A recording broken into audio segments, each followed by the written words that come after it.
The Sea Peoples are a purported seafaring confederation of groups known to have attacked ancient Egypt prior to the Bronze Age collapse. Following the creation of the concept in the 19th century, it became one of the most famous chapters of Egyptian history, given its connection with, in the words of Wilhelm Max Müller, the most important questions of ethnography and the primitive history of classic nations. The various sea peoples have been proposed to have originated from either Western Anatolia or from southern Europe, although the archaeological inscriptions do not include reference to a migration. The sea peoples are conjectured to have sailed around the eastern Mediterranean and invaded Anatolia, Syria, Canaan, Cyprus, and Egypt toward the end of the Bronze Age. French Egyptologist Emmanuel Arrufé first used the term peuples de la mer in 1855 in a description of reliefs on the second pylon at Merneptah, documenting year 8 of Ramesses III. Gaston Maspero, de Arrufé's successor at the Collège de France, subsequently popularized the term sea peoples and an associated migration theory in the late 19th century. Since the early 1990s, the theory has been brought into question by a number of scholars. Hypotheses regarding the origin of the various groups identified as sea peoples remains the source of much speculation. These theories variously propose equating them with several Aegean tribes, raiders from Central Europe, scattered soldiers who turned to piracy or who had become refugees, and links with natural disasters such as earthquakes or climatic shifts. History of the concept. The concept of the sea peoples was first described by Emmanuel Arrufé in 1855, then curator of the Louvre, in his work Note on Some Hieroglyphic Texts recently published by Mr. Green, describing the battles of Ramesses III described on the second pylon at Merneptah, and based upon recent photographs of the temple by John Beasley Green. Arrufé noted that, in the crests of the conquered peoples the Sherdin and the Teresh bear the designation of the peuples de la mer, in a reference to the prisoners depicted at the base of the fortified East Gate. In 1867, Arrufé published his excerpts of a memoir on the attacks directed against Egypt by the peoples of the Mediterranean in the 14th century BCE, which focused primarily on the battles of Ramesses II and Merneptah, and which proposed translations for many of the geographic names included in the hieroglyphic inscriptions. Arrufé later became chair of Egyptology at the Collège de France, and was succeeded by Gaston Maspero. Maspero built upon Arrufé's work, and published The Struggle of the Nations, in which he described the theory of the seaborne migrations in detail in 1895-6 for a wider audience, at a time when the idea of population migrations would have felt familiar to the general population. The theory was taken up by other scholars such as Edward Meyer, and became the generally accepted theory amongst Egyptologists and Orientalists. Since the early 1990s, the theory has been brought into question by a number of scholars. The historical narrative stems primarily from 7 ancient Egyptian sources, and although in these inscriptions the designation of the sea does not appear in relation to all of these peoples, the term sea peoples is commonly used to refer to the following 9 peoples in alphabetical order. Primary documentary records. Whilst the Merneptah inscriptions from which the sea peoples concept was first described remain the primary source and the basis of virtually all significant discussions of them, there are 3 primary narratives from Egyptian records which refer to more than one of the 9 peoples, found in 6 sources. A 7th source referring to more than one of the 9 peoples is a list of 610 entities, rather than a narrative. Other Egyptian sources refer to one of the individual groups without reference to any of the other groups. The Amarna letters, Padyazet's statue refers to the Pelset, the Cairo column refers to the Shekelish, the story of Wenamun refers to the Tieka, and 13 further Egyptian sources refer to the Sherden. Reign of Ramesses II. Records are possible records of sea peoples generally or in particular date to 2 campaigns of Ramesses II, a pharaoh of the militant 19th dynasty, operations in or near the Delta in year 2 of his reign, and the major confrontation with the Hittite Empire and allies at the Battle of Kadesh in his year 5. The years of this long-lived pharaoh's reign are not known exactly, but they must have comprised nearly all of the first half of the 13th century BCE. In his second year, an attack of the Sherden, or Shardana, on the Nile Delta was repulsed and defeated by Ramesses, who captured some of the pirates.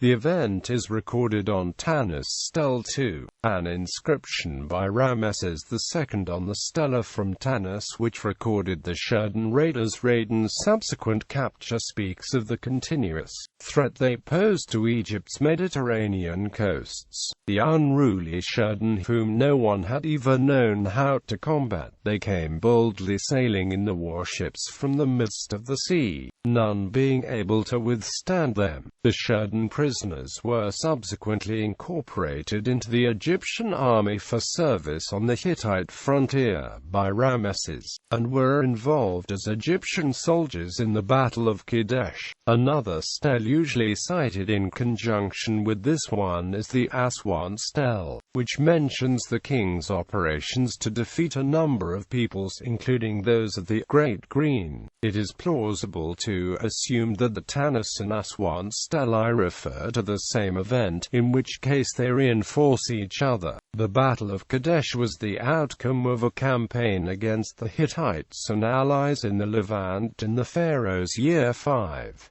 The imminent collision of the Egyptian and Hittite empires became obvious to both, and they both prepared campaigns against the strategic midpoint of Kadesh for the next year. Ramesses divided his Egyptian forces, which were then ambushed piecemeal by the Hittite army and nearly defeated. However, some Egyptian forces made it through to Kadesh, and the arrival of the last of the Egyptians provided enough military cover to allow the pharaoh to escape and his army to withdraw in defeat, leaving Kadesh in Hittite hands. At home, Ramesses had his scribes formulate an official description, which has been called the Bulletin because it was widely published by inscription. 10 copies survive today on the temples at Abydos, Karnak, Luxor and Abu Simbel, with reliefs depicting the battle. The poem of Pentor, describing the battle, survived also. The poem relates that the previously captured Sherden were not only working for the pharaoh, but were also formulating a plan of battle for him, i.e., it was their idea to divide Egyptian forces into 4 columns.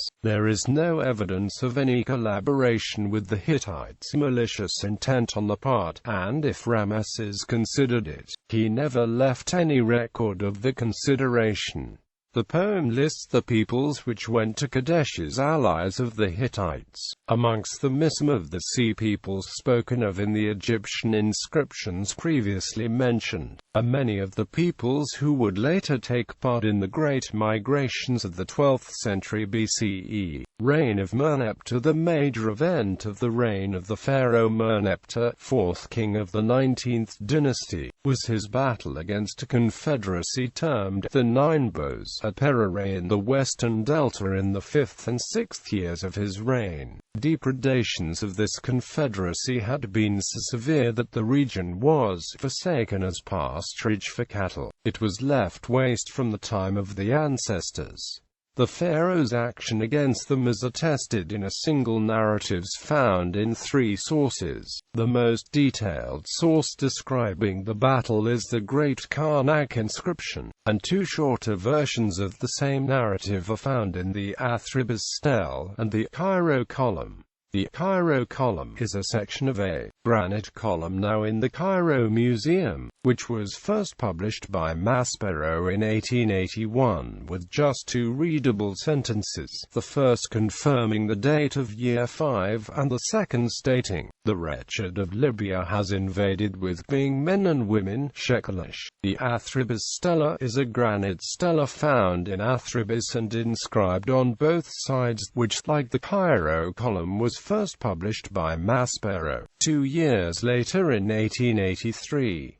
The Merneptah stele from Thebes describes the reign of peace resulting from the victory, but does not include any reference to the Sea Peoples. The 9 bows were acting under the leadership of the king of Libya and an associated near-concurrent revolt in Canaan involving Gaza, Ashkelon, Yenoam and the people of Israel. Exactly which peoples were consistently in the 9 bows is not clear, but present at the battle were the Libyans, some neighboring Meshwesh, and possibly a separate revolt in the following year involving peoples from the eastern Mediterranean, including the Kheta, or Syrians, and for the first time in history, the Israelites.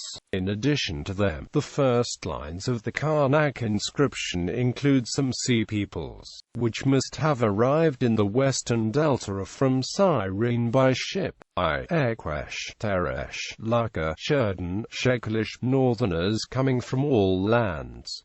Later in the inscription, Merneptah receives news of the attack. The 3rd season, saying, "The wretched, fallen chief of Libya, Merli, son of Dead, has fallen upon the country of Tehenu with his bowmen, Sheridan, Shekelish, Ekwesh, Laka, Teresh, taking the best of every warrior and every man of war of his country. He has brought his wife and his children, leaders of the camp, and he has reached the western boundary in the fields of Perere. His Majesty was enraged at the report, is like a lion, assembled his court and gave a rousing speech. Later, he dreamed he saw Ptah handing him a sword and saying, 'Take thou and banish thou the fearful heart from thee.'" When the bowmen went forth, says the inscription, Ammon was with them as a shield. After 6 hours, the surviving 9 bows threw down the weapons, abandoned the baggage and dependents, and ran for their lives. Merneptah states that he defeated the invasion, killing 6,000 soldiers and taking 9,000 prisoners. To be sure of the numbers, among other things, he took the penises of all uncircumcised enemy dead and the hands of all the circumcised, from which history learns that the Ekwesh were circumcised, a fact causing some to doubt they were Greek. Reign of Ramesses III. Ramesses III, the second king of the Egyptian 20th dynasty, who reigned for most of the first half of the 12th century BCE, was forced to deal with a later wave of invasions of the Sea Peoples, the best recorded of these in his 8th year. This was recorded in 2 long inscriptions from his Medinet Habu mortuary temple, which are physically separate and somewhat different from one another. The fact that several civilizations collapsed around 1175 BCE has led to the suggestion that the Sea Peoples may have been involved in the end of the Hittite, Mycenaean and Mitanni kingdoms. The American Hittitologist Gary Beckman writes, on page 23 of Akkadica 120, "A terminus antiquem for the destruction of the Hittite Empire has been recognized in an inscription carved at Medinet Habu in Egypt in the 8th year of Ramesses III. This text narrates a contemporary great movement of peoples in the eastern Mediterranean, as a result of which the lands were removed and scattered to the fray. No land could stand before their arms. From Hatti, Code, Karchemish, Azawa, Halashia on being cut off. Ramesses comments about the scale of the Sea Peoples' onslaught in the eastern Mediterranean are confirmed by the destruction of the states of Hatti, Ugarit, Ashkelon and Hazor around this time. The Hittitologist Trevor Bryce observes, "It should be stressed that the invasions were not merely military operations but involved the movements of large populations by land and sea. seeking new lands to settle. This situation is confirmed by the Medinet Habu temple reliefs of Ramesses III, which show that the Pelset and Tieka warriors who fought in the land battle are accompanied in the reliefs by women and children loaded in ox carts. The inscriptions of Ramesses III at his Medinet Habu mortuary temple in Thebes record 3 victorious campaigns against the sea peoples considered bona fide in years 5, 8 and 12, as well as 3 considered spurious, against the Nubians and Libyans in year 5, and the Libyans with Asiatics in year 11. During year 8 some Hittites were operating with the sea peoples. The inner west wall of the second court describes the invasion of year 5. Only the Pelset and Tieka are mentioned, but the list is lost in a lacuna. The attack was two-pronged, one by sea and one by land. That is, the sea peoples divided their forces. Ramesses was waiting in the Nile mouths and trapped the enemy fleet there. The land forces were defeated separately. The sea peoples did not learn any lessons from this defeat, as they repeated the mistake in year 8 with a similar result. The campaign is recorded more extensively on the inner northwest panel of the first court. It is possible, but not generally believed, that the dates are only those of the inscriptions and both refer to the same campaign. In Ramesses year 8, the 9 bows appear again as a conspiracy in their isles. This time, they are revealed unquestionably as sea peoples. The Pelset, Tieka, Shekelish, Danine and Weshesh, which are classified as foreign countries in the inscription. They camped in Amor and sent a fleet to the Nile. The pharaoh was once more waiting for them. He had built a fleet especially for the occasion, hid it in the Nile mouths and posted coast watchers. The enemy fleet was ambushed there, the ships overturned, and the men dragged up on shore and executed ad hoc. The land army was also routed within Egyptian-controlled territory. Additional information is given in the relief on the outer side of the east wall. This land battle occurred in the vicinity of Jahi against the northern countries. When it was over, several chiefs were captive, of Hatti, Amor and Shasu among the land peoples, and the Tieka, Shurdan of the sea, Teresh of the sea, and Pelset of Philistines. The campaign of year 12 is attested by the Sud's tale found on the south side of the temple. It mentions the Tieka, Pelset, Danine, Weshesh and Shekelish. Papyrus Harisi of the period found behind the temple suggests a wider campaign against the sea peoples but does not mention the date. In it, the persona of Ramesses III says, "I slew the Danine in their isles, and burned the Tieka and Pelset," implying a maritime raid of his own. He also captured some Shurdan and Weshesh of the sea and settled them in Egypt, as he is called the ruler of 9 bows in the relief of the east side. These events probably happened in year 8, i.e., the pharaoh would have used the victorious fleet for some punitive expeditions elsewhere in the Mediterranean. The rhetorical stela to Ramesses III Chapel C. Deir el-Medina records a similar narrative. Onomasticon of Amenepi. The onomasticon of Amenepi, or Amenemipet, gives a slight credence to the idea that the Ramesside kings settled the sea peoples in Canaan, dated to about 1100 BCE. At the end of the 21st dynasty, this document simply lists names, after 6 place names, 4 of which were in Philistia. The scribe lists the Shurdan, the Tieka and the Pelset, who might be presumed to occupy those cities. The story of Wenamen on a papyrus of the same cache also places the Tieka in Dor at the time. The fact that the biblical maritime tribe of Dan was initially located between the Philistines and the Tieka has prompted some to suggest that they may originally have been Danaan. Shurdan seem to have been settled around Megiddo and in the Jordan Valley, and Weshesh may have been settled further north. Other documentary records Early Amarna-age the Lucca, as well as the Sherden, also appear in the Amarna letters around the mid-14th century BCE. The letters at one point refer to a Sherden man as an apparent renegade mercenary, and at another point to 3 Sherden who are slain by an Egyptian overseer. The Danuna are mentioned in another letter but only in a passing reference to the death of the king. The Lucca are being accused of attacking the Egyptians in conjunction with the Elashians,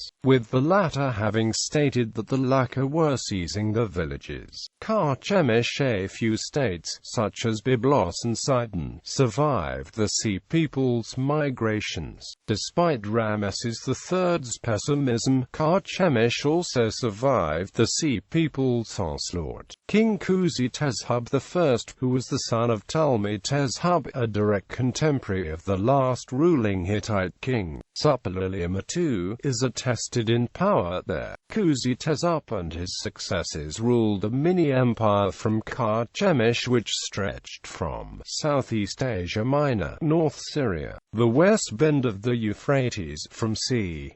1175 BCE to 990 BCE. Byblos obelisk, the earliest ethnic group later considered among the Sea Peoples, is believed to be attested in Egyptian hieroglyphics on the Byblos obelisk found in the obelisk temple at Byblos in modern-day Lebanon. The inscription mentions KWKWN, son of RWQQ, transliterated as Kukunis, son of Lucca, the Lycian. The date is given variously as 2000 or 1700 BCE. Letters at Ugarit. Some Sea Peoples appear in 4 letters found at Ugarit, the last 3 of which seem to foreshadow the destruction of the city around 1180 BCE. The letters are therefore dated to the early 12th century. The last king of Ugarit was Amurapi, who, throughout this correspondence, is quite a young man. The earliest is letter RS 34.129, found on the south side of the city, from the great king, presumably Suppiluliuma II of the Hittites, to the prefect of the city. He says that he ordered the king of Ugarit to send him Ibn Dushu for questioning, but the king was too immature to respond. He therefore wants the prefect to send the man, whom he promises to return. What this language implies about the relationship of the Hittite Empire to Ugarit is a matter for interpretation. Ibn Dushu had been kidnapped by and had resided among a people of Shakala, probably the Shekelish, who lived on ships. The letter is generally interpreted as an interest in military intelligence by the king. The last 3 letters, RSL1, RS 20.238 and 20 rupees and 18 paise, are a set from the Rapanu archive between a slightly older Amurapi, now handling his own affairs, and Eshuwara, the Grand Supervisor of Alasia. Evidently, Amurapi had informed Eshuwara that an enemy fleet of 20 ships had been spotted at sea. Eshuwara wrote back and inquired about the location of Amurapi's own forces. Eshuwara also noted that he would like to know where the enemy fleet of 20 ships are now located. Unfortunately for both Ugarit and Alasia, neither kingdom was able to fend off the Sea People's onslaught, and both were ultimately destroyed. A letter by Amurapi to the king of Alasia, which was in fact a response to an appeal for assistance by the latter, has been found by archaeologists. In it, Amurapi describes the desperate plight facing Ugarit. My father, behold, the enemy's ships came, my cities were burned, and they did evil things in my country. Does not my father know that all my troops and chariots are in the land of Hatti, and all my ships are in the land of Lucca? Thus the country is abandoned to itself.